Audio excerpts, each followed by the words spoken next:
kapag meron akong pagsubok tsaka may gusto kong makamit sa buhay, may isang bagay akong ginagawa. Ito mula pa noong bata pa ako. Ito yung lagi kong ginagawa, nadala-dala ko hanggang ngayong pagtanda ko na sa edad na 46 years old, ginagawa ko pa rin. Minsan nga kapag ginagawa ko yun, nagano ko na ito, gusto ko mangyari. In 300 meters, turn left onto Tapos, Chemin St. minsan Simon. hindi yun yung nangyayari. Tapos mas higit pa yung nakukuha ko kapag Now ginagawa turn ko left to. onto Chemin St. Simon. Ang ginagawa ko po ay ang pagdarasal o ang pagpe-pray. So anything na nangyari sa buhay ko, halimbawa nangangamba ako or mayroon akong gustong mangyari sa buhay ko, usually pinagdarasal ko lang po. Pinagdarasal ko lang yung halimbawa gusto mong kumanda yung yung trabaho mo, no? Ginagawa ko, pinagpe-pray ko lang siya. Nagdadasal lang ako. Tapos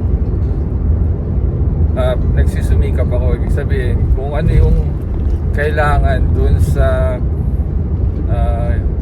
gusto kong mangyari sa buhay ko, nag-work hard ako. Kailangan ko bang mag-aral, nag-aaral ako, or kailangan kong ayusin yung resume ko, yung CV ko, kung ano yung kailangan doon sa hinihiling ko, yung na mangyari sa buhay ko, ginagawa ko. At the same time, pinagdadasal ko siya. And alam niyo po, napaka-effective niya talaga. Bigyan ko po kayo ng example kung ba't ko nasabi na mula nung bata ako ay tuwing nagdadasal ako ay laging, kung hindi natutupad, higit pa yung ibinibigay sa akin ng biyaya ng Diyos. Una nung elementary ako, alam niyo yung simbang gabi na yung siyam na gabi, kukumpletuhin mo, tapos ang kasabihan, ang paniniwala, pag nakompleto mo, makakapag-wish ka. So ginawa ko po yun, yung kasi gusto ko mag-wish bata pa ako nun. Pag bata kasi po, iisipin mo na kung makompleto ko yung simbang gabi, pwede ako mag-wish. So nakompleto ko siya, no. Tapos alam niyo kung ano yung winish ko. Sabi ko, sana po Lord maging ako valedictorian ng elementary. Ano yung nangyari? Naging valedictorian po ako.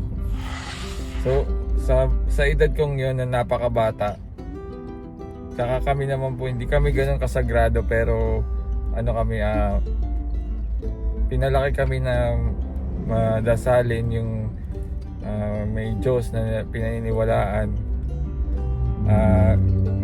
Sa akin yun, nakatulong na parang nagkaroon ng ng motivation na merong Diyos na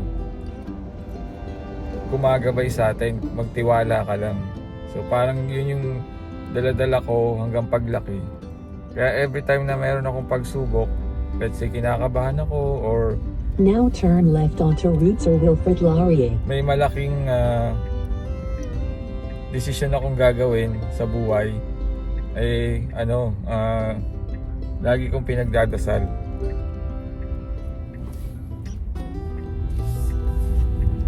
na pagdasal ko lang, tapos gawin ko lang yung yung part ko, magsisikap ako, tapos sa awa po ng Diyos natutupad po. Minsan nga nung time na minsan may nangyari na nagdasal ako, gusto ko ganito mangyari, tapos hindi natupad.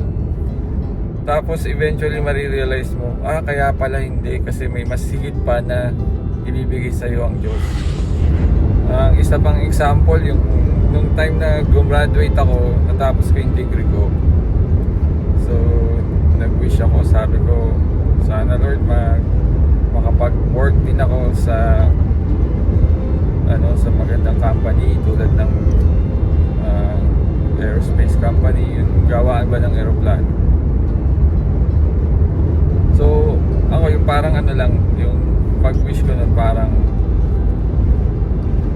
sa buwan lang ba. Pero nung ginawa ko nun, syempre pagkatapos mo kailangan mo na magtrabaho, apply ka sa Pilipinas. Syempre kung ano yung tumawag sa'yo,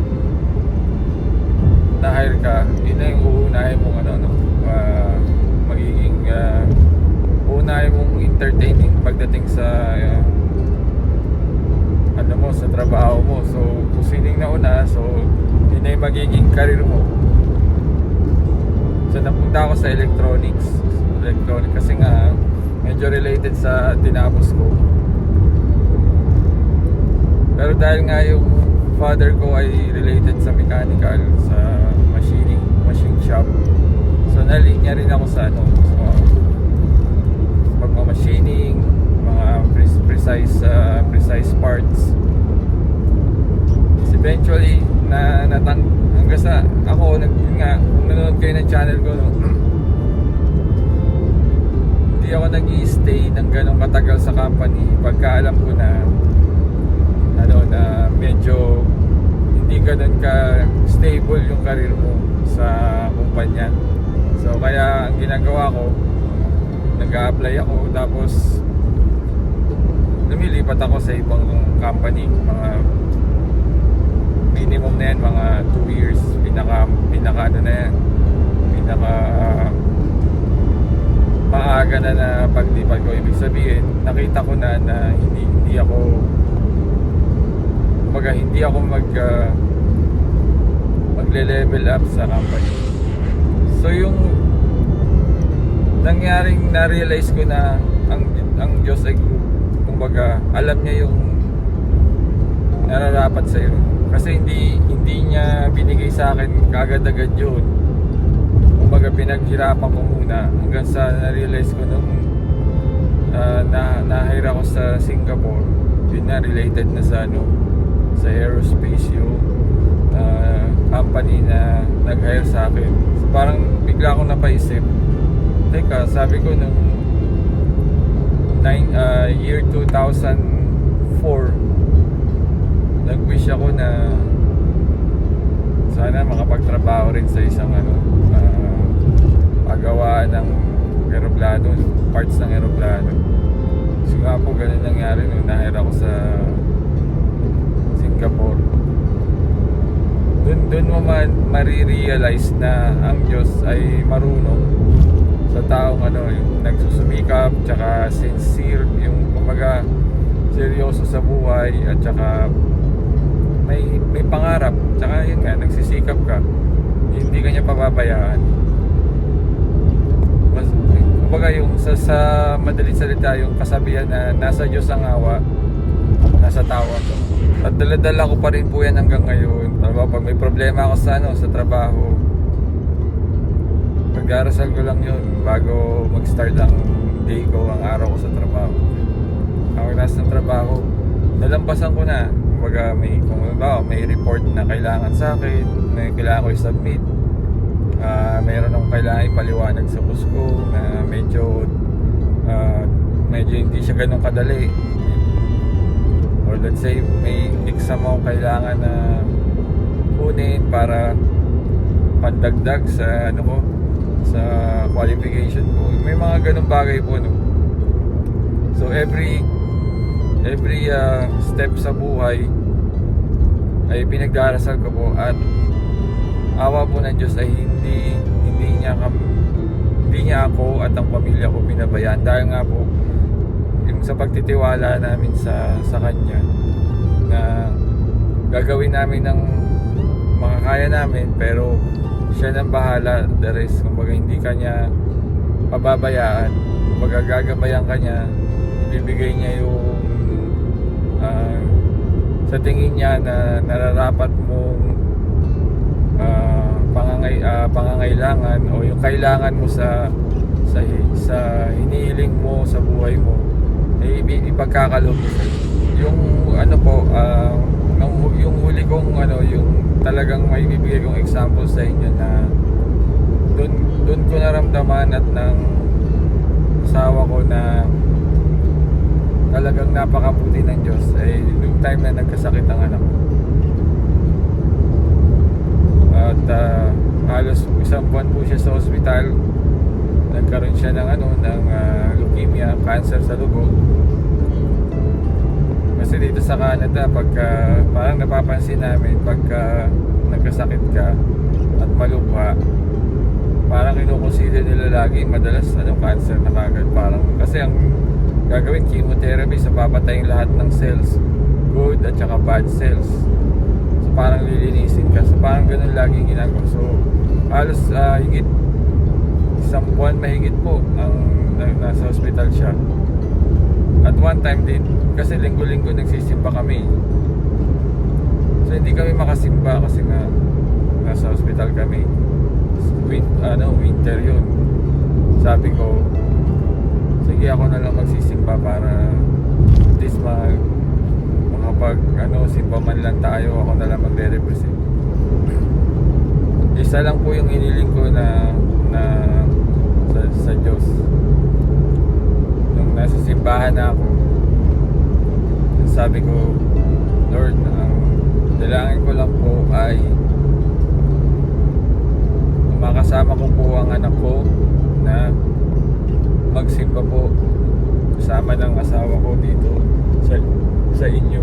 Sabi ko, ilan po yung hiling ko na sabay kaming magsimba, makapagsimba ulit sa inyo. Sabi ko, lumuluwa ako ng time na yun. Kasi mag-isa ka lang, tapos winter pa. Kumbaga yung gusto mo lang naman ay magkakasama kayo, tapos yun nga, may pagsubok na dumating. So yun yung pinanalangin ko po. At during nung treatment niya, nung nasa hospital siya,